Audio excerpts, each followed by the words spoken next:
রোজা রেখে গুনাহ করলে কি ভয়ঙ্কর শাস্তি অপেক্ষা করছে? অনেকেই মনে করে শুধু খাবার পানীয় থেকে বিরত থাকলেই রোজা পূর্ণ হয়ে যায়। কিন্তু রাসূল সাল্লাল্লাহু আলাইহি ওয়াসাল্লাম আমাদের সতর্ক করেছেন যে গীবত, মিথ্যা, প্রতারণা, হারাম উপার্জন ইত্যাদি করলে রোজার কোনো মূল্য থাকে না। আসসালামু আলাইকুম ওয়া রাহমাতুল্লাহি ওয়া বারাকাতুহু। প্রিয় ভাই ও বোনেরা, হাদিস, যে ব্যক্তি মিথ্যা কথা ও অন্যায় কাজ পরিত্যাগ করে না, তবে আল্লাহর কোনো প্রয়োজন নেই যে সে খাদ্য ও পানীয় ত্যাগ করবে। বুখারী 1903।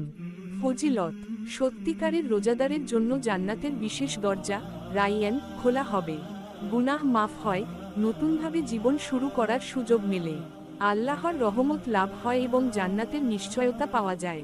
প্রশ্ন, আপনি কি শুধু না খেয়ে রোজা রাখেন, নাকি গুনাহ থেকেও বিরত থাকেন? রোজার পবিত্রতা রক্ষা করুন। কমেন্টে জানান আপনি কিভাবে রোজাকে আরও সুন্দর ও গ্রহণযোগ্য করতে পারেন। মহানবী বার্তা চ্যানেলটি সাবস্ক্রাইব করুন, লাইক ও কমেন্ট করুন এবং ইসলামিক জ্ঞান ছড়িয়ে দিন।